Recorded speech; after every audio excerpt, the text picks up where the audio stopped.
Fala pessoal, como é que vocês estão? Meu nome é Juliana, a gente tá aqui pra gravar o Conexão Santa Rita. Eu tô aqui hoje com a doutora Karen. Doutora Karen, ela é ginecologista e mastologista, professora da UFES, trabalha no Santa Rita, faz várias cirurgias e é triatleta. Sim. Bem-vinda, doutora Karen. Obrigada. A gente tá aqui hoje pra falar sobre saúde da mulher, é isso? Acho que é um tema hoje, atualmente, pensando na mulher que vem ocupando espaços cada vez mais importantes na sociedade. É um tema importantíssimo pra gente não deixar de lado a saúde dela.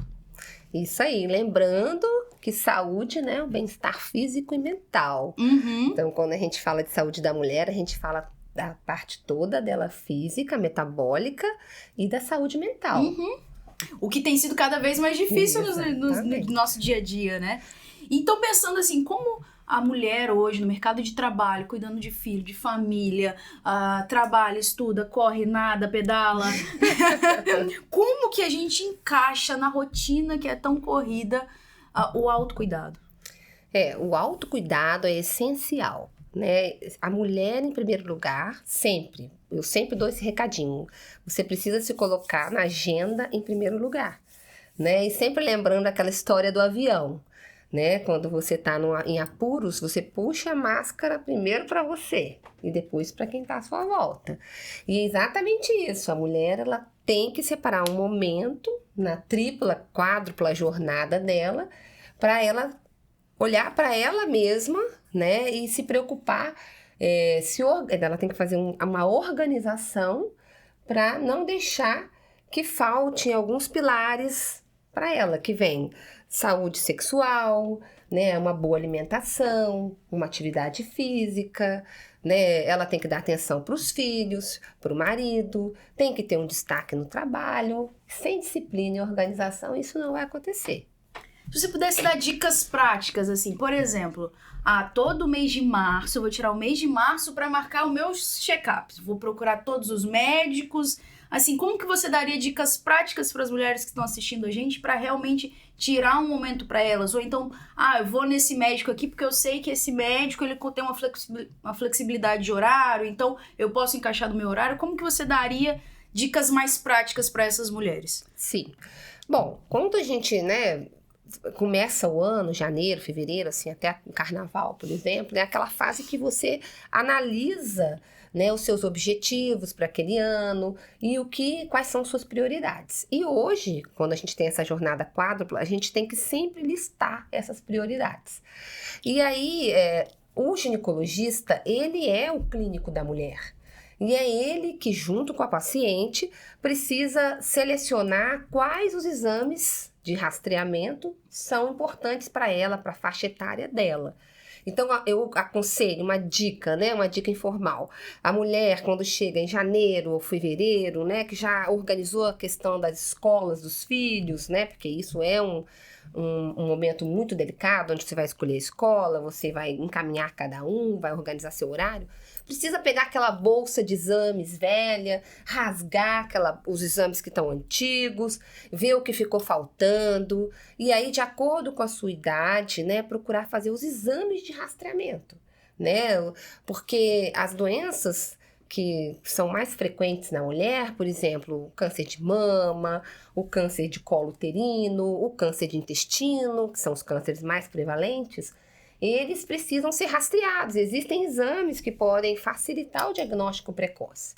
E outra coisa, você precisa de um bom exame de sangue e você precisa de uma boa avaliação clínica, porque a gente já fala em exame, mas o mais importante é você ter um clínico para ser seu amigo, né? Um ginecologista. Um médico para chamar de seu, né? Exato, e toda médico para chamar de seu. De uma ginecologista para chamar de sua. Sim. E acaba que a ginecologista acaba resolvendo tudo na vida da mulher também, né? Sim. Porque é uma médica, um médico que a gente vai ver com uma periodicidade. Você, pelo menos uma vez por ano, vai passar ali no ginecologista, deveria, né? Isso aí, todas nós. Exatamente. E acaba que às vezes a gente posterga, mas acaba que a gente leva, por exemplo, outras queixas para o ginecologista que são de outras áreas. E o ginecologista acaba dando esse acolhimento e encaminhando quando for necessário. Mas é uma porta de entrada ao serviço de saúde, né? Sim, e o mais interessante é você ficar atento aos sinais de alerta do seu corpo.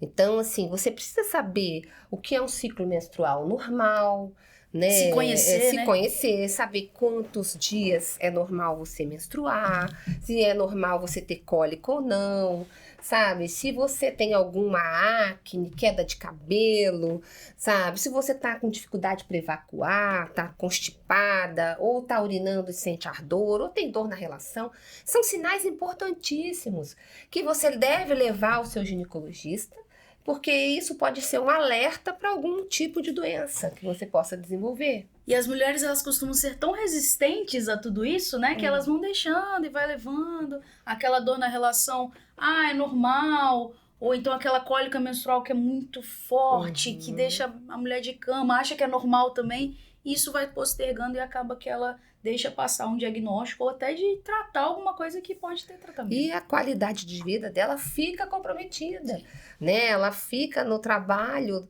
com um percentual de capacidade menor do que ela poderia desenvolver. Então, ela precisa parar nesse momento, em janeiro ou fevereiro, no início do ano, e olhar o que não está bom. Se o fluxo menstrual está muito grande, se está tendo dor na relação, se está tendo dor na mama, se apareceu algum caroço, se não tiver nada, nenhum sintoma, aí ela vai ver quais foram as datas que fizeram os exames e quando ela vai agendar o ginecologista dela. Legal. Em relação aos exames, eu acho que as mulheres têm ainda um pouco de dificuldade. Por exemplo, você vai agendar um exame, vai fazer daqui a 2, 3 meses. Ainda tem um pouco de dificuldade para agendar exames. O que você vê de possibilidade, de dica para essas mulheres, para dar importância a essa marcação de exames? Porque pensando em prevenção mesmo, né? Primeira coisa, como eu falei, é os sinais de alerta. Segunda coisa é você procurar o seu ginecologista. Quando ele fizer o exame clínico, ele vai direcionar pela sua idade. Por exemplo, adolescentes, ele vai indicar a vacinação, para já pensar na prevenção do câncer de colo uterino, né? Ele vai prevenir as doenças sexualmente transmissíveis, ele vai orientar a relação sexual, orientar as dúvidas e fazer a anticoncepção. Então, assim, cada faixa etária da mulher, ele tem um tipo de abordagem. Então, essa menina jovem, até mais ou menos 20, 35 anos, 30 anos mais ou menos, vamos dizer assim, você precisa de um preventivo que é colhido no próprio consultório, que é para avaliar o câncer de colo uterino, e precisa, se você tiver alguma lesão na mama, algum carocinho ou algum dor no toque, precisa de algum exame de ultrassonografias da mama ou endovaginal. Não são exames assim de urgência. Então, dá tempo de você agendar, apesar de, né, na saúde suplementar ou até na saúde pública, a gente ter essa dificuldade, você consegue agendar dentro de 2, 3 meses. Pensando que você citou aí da saúde pública, nem todas as mulheres, né, pensando em SUS, vão ter acesso, por exemplo, a um especialista. O médico da UBS, ele consegue manejar essa prevenção, falar sobre promoção em saúde, cuidar da vida feminina dessa mulher? Sim, e isso é importantíssimo para o nosso sistema de saúde no Brasil, que é a descentralização, né? Então, assim, na unidade básica de saúde, o clínico, o agente de saúde, ele é preparado a chamar a atenção dessas mulheres para os sinais de alerta, e o clínico que recebe essa mulher, ele deve fazer a orientação ginecológica dela, ele pode prescrever anticoncepção, ele pode coletar o preventivo, ele pode fazer o exame clínico das mamas, tá? E colaborar conosco, né? Afunilando, então, esse sistema, encaminhando para a saúde suplementar secundária, quando ele encontra alguma alteração, ou quando essa paciente não ficou aliviada dos sintomas. E quando a paciente, por exemplo, tem dores cólicas, ele pode tratar essa dor, né? Ele pode aliviar o sofrimento com medicação e encaminhar para o especialista. Isso é a melhor medicina, é a medicina do mundo, né? O ideal seria você começar com um generalista e depois, os casos mais difíceis, né? Encaminhando, até para não sobrecarregar. Por exemplo, Santa Rita é um serviço terciário, né? Onde nós podemos fazer cirurgias de alta complexidade, a gente tem equipes interdisciplinares, desde fisioterapeutas até cirurgiões de todas as especialidades. Então, teoricamente, ele estaria no pico dessa descentralização do SUS, né? Nós temos os ambulatórios quando você já tem um diagnóstico oncológico. Então, é um pouco diferente. Na unidade básica de saúde, você também pode fazer a prevenção, que é orientar a alimentação dessa mulher adequada, orientar a prática de atividade física, assim, fazer várias maneiras para que ela tenha o máximo da sua qualidade de saúde. Lógico. E falando sobre SUS também, a gente vê também sobre doenças sexualmente transmissíveis, né? Sim. Que infelizmente, por exemplo, os casos de sífilis, a gente vê até resistência à penicilina de tão grande que tem sido a incidência de sífilis, principalmente em população menos favorecida.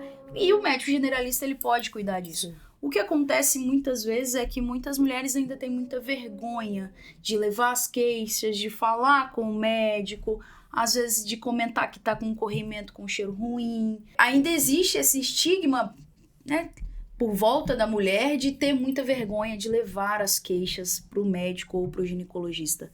O que você falaria para elas romperem essa barreira, para não ter vergonha, para chegar a falar, serem submetidas ao exame, que a gente sabe que é desconfortável, mas é essencial? O recado para as mulheres é que, assim, ela precisa, da mesma forma que ela se olha no espelho todos os dias, olha o cabelo, olha a pele, passa maquiagem, os órgãos genitais, eles são internos. Então, a gente precisa de uma pessoa especializada para avaliar. E muitas vezes nem a mama, que é externa, a gente não para na frente do espelho e fica olhando se tem algum caroço, se tem alguma vermelhidão, o que a gente deveria fazer. Né? A menina, desde jovem, ela deveria ser estimulada a ter um espelho, olhar a vulva dela, a região externa do órgão genital, para que ela se conheça.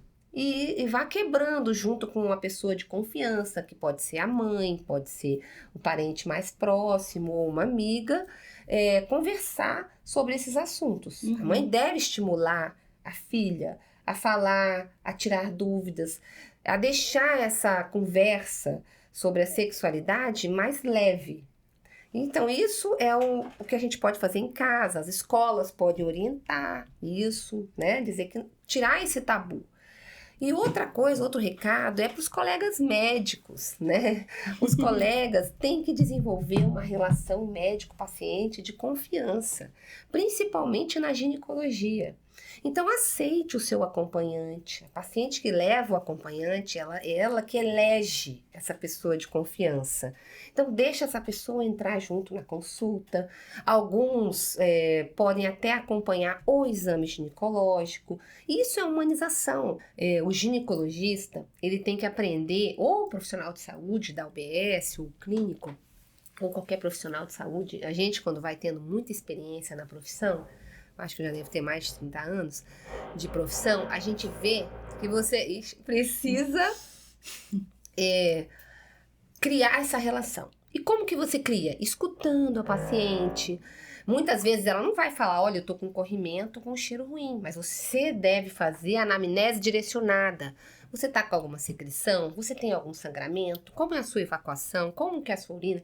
Então, cabe a você, profissional de saúde, fazer a anamnese dirigida para essa menina, para essa paciente que se sente constrangida a expor a vida íntima dela a um estranho. Porque inicialmente você é um estranho.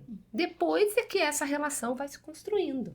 Não é fácil você chegar para uma pessoa que você não conhece, nunca viu. Exatamente. E já expor, né, a sua intimidade. Pensando em pessoas mais simples, que vêm mais do interior, aí é mais difícil para elas, né? Às vezes uma criação muito diferente da... Sim, e a gente sempre tem que respeitar todas as criações, assim, o médico, ele não pode ter julgamento, sabe? Ele não pode ter cara de espanto, ele tem que ser uma pessoa acolhedora, em qualquer situação, Uhum. né? É óbvio que você não vai ser permissivo a coisas que não são ideais, mas você é um conselheiro, você vai mostrar o que você pode fazer, os riscos e benefícios de cada situação. Uhum.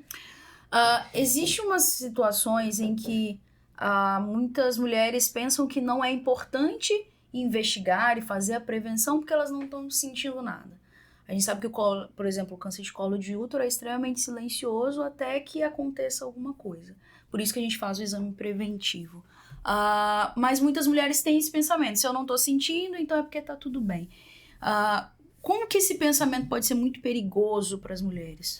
Pode ser perigoso porque quando o câncer de colo uterino, que é o órgão interno da mulher, quando ele dá algum sinal, que é o sangramento, principalmente após a relação, você teve a relação, logo em seguida sangra, ele já é avançado. Então, para prevenir o câncer de colo uterino, é importante que nós, mulheres, saibamos que nós temos a vacina, porque ele é causado pelo HPV. E esse câncer, ele não surge da noite para o dia. O HPV, ele causa primeiro lesões pré-cancerosas. Então, quando a gente está fazendo preventivo, o médico, ele quer, na verdade, descobrir se você tem alguma lesão pré-cancerosa que ele pode tratar. E você nem vai desenvolver o câncer e vai ficar, na maioria das vezes, curada. Então, esse é o melhor dos mundos. Então, nós temos países na Austrália, no Canadá, por exemplo, que incentivam essa vacinação em massa. E hoje o Brasil também, né? Nós vacinamos as meninas a partir de 9 anos, os meninos também 11 anos, até 14 anos. E o ideal é que essa vacinação contra o HPV se estendesse para outras pacientes também, tá? À medida que isso for se tornando uma forma de que a gestão do SUS, né, o Ministério da Saúde, consiga arcar com tudo isso. Com certeza a gente consegue reduzir a chance de câncer de colo uterino mais de 70% e a última vacina agora, Gardasil 9, até 90% a chance de desenvolver a doença. Muito importante, né? Muito importante. Então não espere sintomas. E mulheres podem vacinar até que idade? Na verdade, preconizado pelo Ministério da Saúde, até 14 anos, onde é liberado até no SUS, né, sem custo. Mas hoje, com essa nova vacina, né, que são contra 9 tipos de HPV responsáveis pelo câncer de colo uterino e algumas outras lesões na vulva, você pode vacinar até 45 anos e você, com indicação médica, pode estender essa vacinação para pacientes imunossuprimidos, pacientes com HIV, né? Então, essa relação, o ginecologista hoje ele tem que abordar em toda consulta, é um dever dele, se essa paciente foi ou não vacinada para HPV e oferecer, né, a vacina à paciente. Legal. E continuando falando em prevenção, o que a gente tem hoje de prevenção de colo de útero? Você falou da vacina. Sim. E o exame preventivo. Exatamente. O que é o Papa Nicolau? O Papa Nicolau. Você passa o espéculo, que é aquele bico de pato, e colhe células do colo do útero e do canal do útero. Então, esse é um exame de prevenção, é uma citologia. Você vai ver uma célula alterada e vai ter que saber de onde ela vem. Então, ele é só um alerta, tá? E outros tipos de exames de prevenção são exames novos que vem chegando, que é a captura híbrida, que você coleta e vê o tipo de HPV. Caramba. Se você tem um HPV de alto risco ou um HPV de baixo risco. Porque nós, assim que a gente inicia a nossa vida sexual, todas nós vamos ter contato com HPV. Então, não se sinta diferente, tá? Não se sinta diferente. A minha colega teve uma verruga, né? Ou a minha colega teve que tirar o colo do útero. Não pense que você não entrou em contato com HPV. Provavelmente sim. É como se fosse uma creche com um monte de nenenzinho e você fica gripado e vai passando para um e para outro. E nós, né, meninas, adolescentes, adultas, jovens, é a mesma coisa. A gente tem um contato sexual e muitas vezes não é prevenido só com a camisinha. O próprio contato íntimo, sem penetração, pode ser transmitido o HPV, tá? E aí você tem mais de 200 sorotipos e tem aqueles que causam câncer mais frequentemente. Então, essa captura híbrida identifica se você tem esse HPV.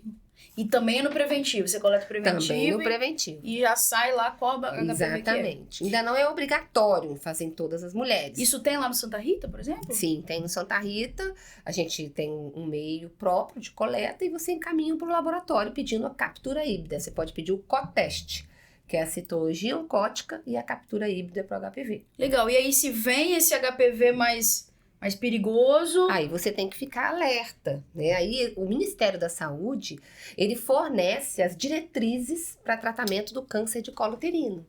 E o teste de captura híbrida ele ainda não está em todas as fases da diretriz, mas nos novos guidelines que vão sair, provavelmente eles vão estar incluídos. E aí, se você tem, você muitas vezes pode fazer um acompanhamento mais próximo, pode fazer uma colposcopia. O que é isso? É um exame com uma lente de aumento, que aumenta 25 vezes até, e você olha o colo do útero e, se precisar, faz algum tipo de biópsia. Então, você vai acompanhar. Mas o que tem que ser lembrado é que a maioria das meninas, até 25 ou até quase 30 anos, fazem o clareamento. Então, a gente tem o poder de eliminar o HPV. O nosso organismo consegue fazer isso. Então, por isso que hoje o Ministério da Saúde, ele preconiza que começa a fazer preventivos, que é o Papa Nicolau, a partir de 25 anos. Tá? E se você tem 2 preventivos normais, você pode estender essa coleta a cada 3 anos. Ah, legal. Tá? Isso é a nova diretriz. E outra coisa, agora, você, colega médico, não pode se usar disto para não examinar sua paciente.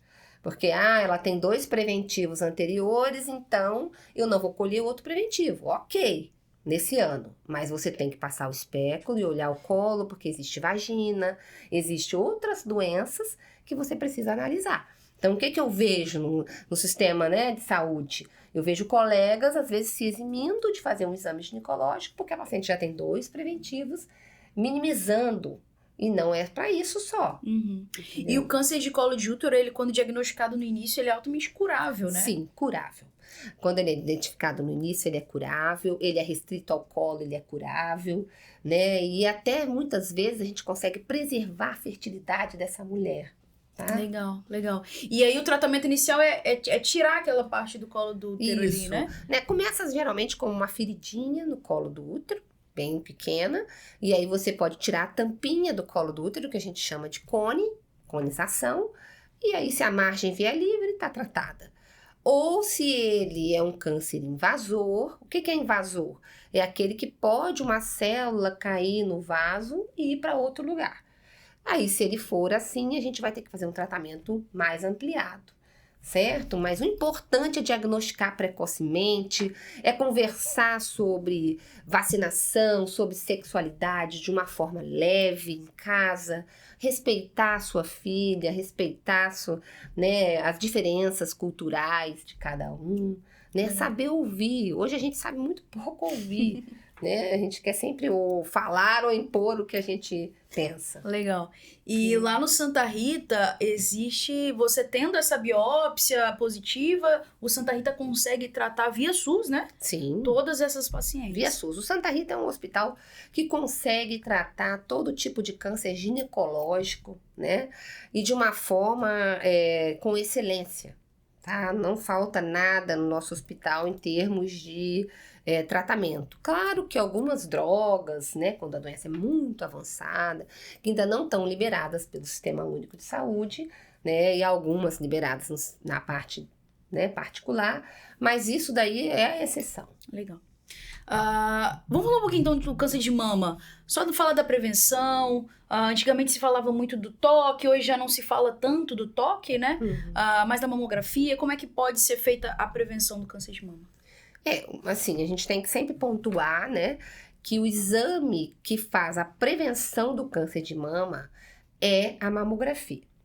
Primeiro eu vou explicar o que significa isso, né? Porque, por exemplo, um exame de prevenção, de rastreamento, é aquele que diminui a mortalidade pelo câncer. Então, o preventivo diminui a mortalidade pelo câncer de colo uterino.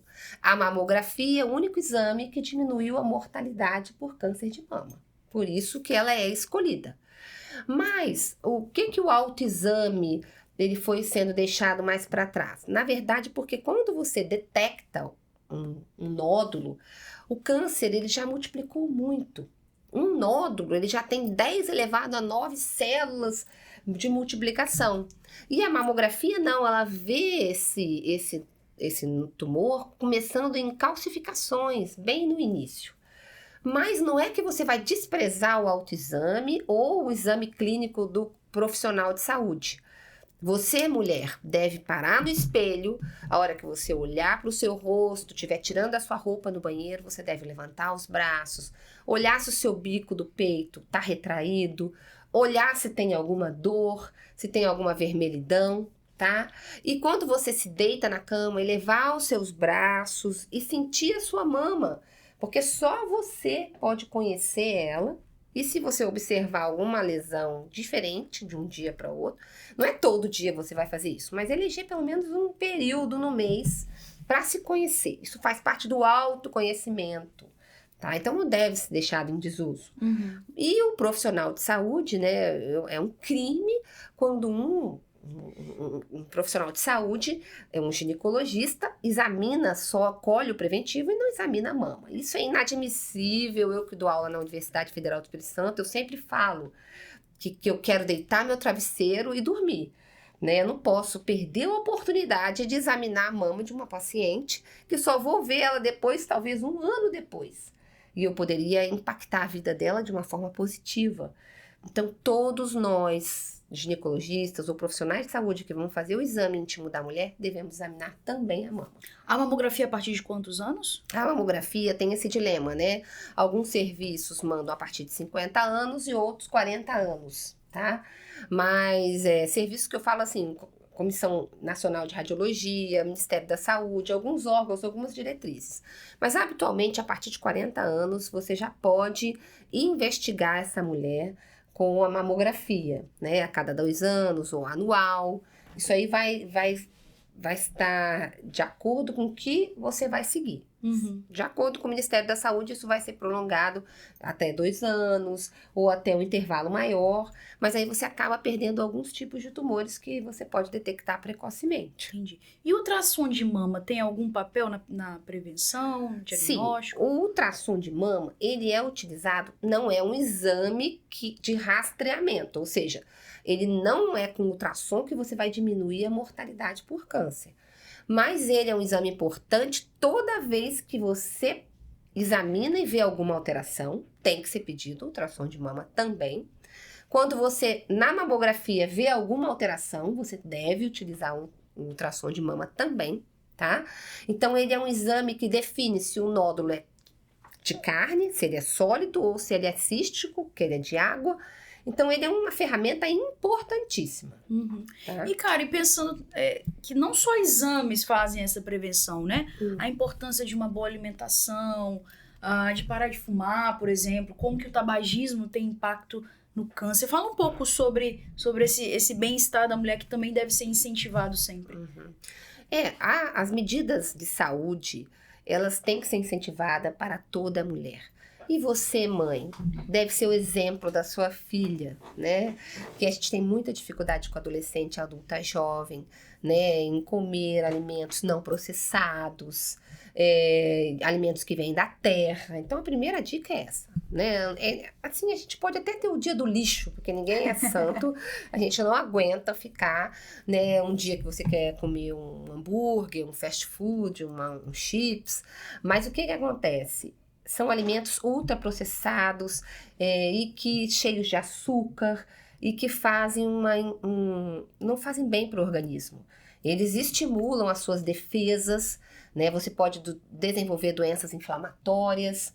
Então, desde cedo, você tem que estimular a sua filha até um dia que ela possa, sim, sair da regra, mas que habitualmente a regra dela são alimentos que vêm da terra e não processados. Isso é a primeira regra.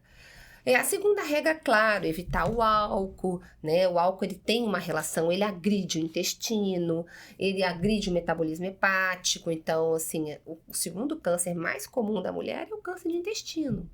Então, a gente tem que se preocupar. Ele, junto com alimentos gordurosos, ele também pode ser um disruptor endócrino, né? Você pode ter alterações hormonais com ele. Então, tudo isso é muito importante. Por exemplo, hoje as meninas, às vezes, menstruam mais cedo ou ficam mais gordinhas muito cedo. Isso tudo distúrbio hormonal alimentar. Então, a gente tem que ter muito cuidado. E, assim, desde cedo, dá o exemplo da prática da atividade física. né? Explicar para sua filha que aquele dia tem 24 horas, que 8 horas ela vai dormir, né, habitualmente, que 8 horas ela vai tentar produzir na escola, vai ficar lá 6 horas, vai fazer o dever de casa, e que 8 horas ela precisa cuidar dela. Então, ela pode cuidar da alimentação, ela pode fazer atividade física, ela pode conversar com uma amiga, tá? Ela pode fazer um inglês, mas lembra que o inglês tem que estar naquelas 8 horas de trabalho, porque eu vejo as mães colocando os filhos, vai daqui, vai dali, vai para isso, vai para aquilo, a pessoa não tem nenhum momento dela. Então, isso tem que ser desde sempre, porque quando a gente entra na fase reprodutiva, né, da mulher, na fase que ela está na universidade, ela tem que se impor profissionalmente, ela tem que estar bem, porque ela começa a se comparar, né, desde muito cedo. Depois que a menina entra na puberdade, ela começa a se comparar. Ela vê que a outra tem um cabelo mais bonito, que ela é mais forte, e isso daí não faz muito bem. Então, você tem que ensinar ela a ser grata, a buscar ter saúde mental, né? A entender que as pessoas são diferentes, que cada um tem a sua história, né? Então, assim, são coisas que com um bom diálogo, com boas práticas, você consegue evitar. E o tabagismo, né, antigamente, ele era muito mais difundido. Hoje, você vê que no próprio cigarro tem fotos de pacientes com câncer, né? O perigo são as noites, né? As noitadas, as crianças, os adolescentes, adultos jovens que se unem e que é sempre um surpreender o outro, um fazer mais do que o outro, né? Todos nós já fomos adultos jovens, né? Quem não chega naquele evento do churrasco e quer se jogar à piscina da maior forma, com a melhor performance, né? E não funciona assim. Às vezes a melhor performance é ser careta. Né? Então, assim, isso que você tem que passar. E agora, se você é um adulto que fuma, que bebe, que tá obeso, que tá gordo e ainda é médico, então, assim, como que você vai dar exemplo para sua paciente? E, cara, a gente tava conversando aqui antes de começar a gravar e você tava contando que você é triatleta e tal. E você faz ambulatório, você é professora, você faz cirurgia, você faz um monte de coisa. Não sei, você é mãe? Sou mãe. É mãe, é esposa? Sim. É esposa. E ainda encaixa o esporte na sua rotina, né? Como que você faz isso? Então, o que faz? Primeiro, a gente tem que ter essa disciplina, tem que ter esse entendimento, né? O sono, ele é muito importante. Então, assim, a gente tem que zelar por esse momento. Então, por exemplo, eu vejo que muitas pessoas vão se deitar e ficam no celular, ou vendo televisão, ou vendo Instagram. Isso daí é muito ruim para o cérebro. Estimula o seu estado de vigília, você não acorda bem, não acorda produtivo, acorda cansado. Então, essa é a primeira coisa. A gente tem que ter aí 6 a 8 horas de sono bem tranquilo para produzir de manhã cortisol e conseguir aproveitar o dia desde o primeiro raiar do sol, né? Então, para começar, se você quer fazer todas essas funções, você tem que aproveitar o seu dia, né? E aí, geralmente, eu prefiro utilizar o horário da manhã para fazer o exercício. Isso na minha casa é lei. Porque, primeiro, você está com cortisol mais alto. Segundo, que para a parte da pele e de outras coisas, produção de vitamina D é um bom momento, é uma boa hora. E segundo, que você já vai para o seu dia cheio de catecolaminas boas, endorfinas, você se sente mais bonita, você já sabe que já, né, pagou aquele exercício. Então, tá pago, né? Tá pago. Então, já tirou a foto, já postou, já tirou né? a foto, já mostrou pro colega, e você vai inspirando outras pessoas. Então, assim, geralmente eu entro um pouquinho mais tarde, eu sacrifico isso, né? Claro, tudo tem vantagens e desvantagens. Então, a gente entra no trabalho mais tarde, toma o café junto e desde sempre a gente procura comer alimentos processados, alimentos não processados. Mas, claro, eu tenho meu dia do lixo, que é a quinta-feira feliz. Eu gosto também, né, hoje eu sou sommelier, então eu gosto de provar outras bebidas, mas tudo com moderação. Que chique, sommelier. Sou, gente, porque às vezes você sendo médico, você fica muito bitolado somente a que é a sua profissão. Então procure algum hobby, sabe? Procure algum dom, conhecer uma outra área, ou uma dança, ou uma cerâmica que você faz. E o próprio adolescente, adulto jovem, tocar um violão. Então, assim, tenta ter alguma terapia de relaxamento. É isso que eu busco. E aí o trabalho consome, né? A gente trabalha em torno de 12 horas, 8 a 12 horas dia, avança, né? O ideal, que seriam 8. Habitualmente eu trabalho bastante até a noite. Mas aí, às 7, 8 horas da noite, eu venho para casa e aí já vou baixando a minha guarda, né? Faço as coisas da casa, se eu tiver que estudar alguma coisa, eu tenho meu horário. Habitualmente é na segunda após a cirurgia, ou sábado, quando o marido tá vendo jogo, ou dormindo, aí eu também estudo.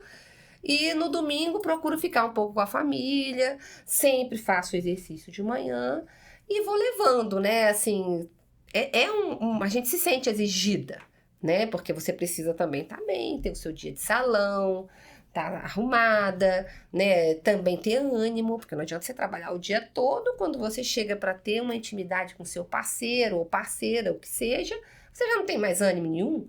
E o libido? Se você não construir isso na sua mente, sabe? A mulher, ela tem que construir isso na mente. Ai, vou chegar à noite ou de manhã, vou encontrar a pessoa que eu curto, né? Então, você tem que construir. Você tem que planejar o seu dia. Acordar de manhã e planejar o seu dia, deixar tudo organizado, levar sua comida.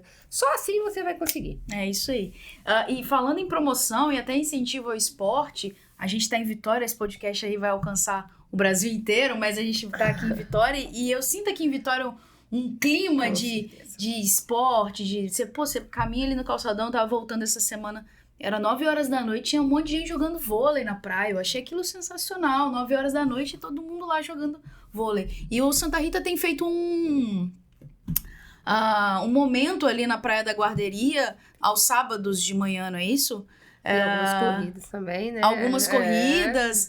Então, no sábado de manhã lá na guarderia sempre tem banana, tem água, tem massagem, tem aferição de pressão, que é realmente esse envolvimento do hospital com a população e esse incentivo a fazer atividade física. E eu acho isso muito legal. Então, quem tá assistindo quiser passar lá de vez em quando, participar das corridas com a gente, também tem tido corrida. Você participou de alguma? Desse ano ainda não, não calhou de passar. passar. No ano passado, no final do ano eu tentei, mas acaba que eu tenho alguns compromissos da própria Sogós, né? E alguns compromissos também como eu represento a Associação de Ginecologia e Obstetrícia, então eu sou muito convidada para esses eventos à noite. Uhum. E aí acaba que eu tenho que selecionar alguns programas. Mas eu vou ver que esse ano eu vou correr sim. E falando sobre Vitória, nós somos muito, né, agraciados. Moramos numa ilha, né, maravilhosa. E tem todo tipo de esporte, aquático, terrestre. A gente tem que realmente escolher o que te deixa mais feliz e seguir. Agora, ficar sem prática de atividade física não é o ideal. Os trabalhos mostram, né, o quanto diminui a glicose, o quanto que diminui a resistência vascular periférica, melhorando a pressão, né, a saúde mental, você se sente mais animado, a autoestima, diminui as taxas de medicação para depressão, para ansiedade, o sono fica melhor. Isso tudo já tem trabalho randomizado, prospectivo, mostrando o impacto da atividade física, né? E assim, com orientação, é claro, né? Pra você não ter nenhum tipo de lesão. E não sabe como começar? Bota um tênis, vai dar uma caminhada, já é alguma coisa, né? Vai caminhar na praia, caminha ali na beira do mar, já é melhor do que ficar em casa, né? Melhor do que... Então, já é a primeira vitória. É importante a gente também falar da mulher que tá mais no outro extremo, né? Eu falei muito do adolescente, do ciclo reprodutivo. A mulher, quando ela tá próxima na menopausa, na transição menopausal, alguns cânceres são mais frequentes. Por exemplo, o câncer de mama mesmo, à medida que a mulher envelhece, ele aparece mais. O câncer de colo também tem uma idade em torno de 30, 40 anos, que é um pico 45, o pico de incidência da doença. Então, essas mulheres, quando elas buscam atividade física, é importante que faça avaliação cardiológica sempre. Então, a gente está falando muito do câncer, mas as doenças cardiovasculares são doenças que são muito frequentes, né? Os derrames, os AVCs. Então, a gente tem que ter essa responsabilidade. Se for fazer a sua avaliação, seus exames de sangue, olhar como está o colesterol, né, as vitaminas, para que você tenha um melhor desempenho sem agredir o seu corpo. Legal. Karen, muito obrigada por esse bate-papo, foi muito bacana. Quem quiser te achar nas redes sociais, você quer deixar alguma coisa? Sim, eu tenho Instagram, né, tenho consultório também, vai ser um prazer. Né, hoje é muito simples, o próprio telefone, eu não tenho nenhum bloqueio nas minhas redes sociais. Quem quiser falar aí o Instagram, pode falar. O meu Instagram é doutora Karen Rossi, o meu consultório é aqui no centro da praia. Eu acho que eu sou capixaba da gema, então já construí a minha vida toda aqui, é fácil me achar. Legal, Karen, muito obrigada. Obrigada a você. Obrigada a todo mundo que assistiu até aqui e até a próxima.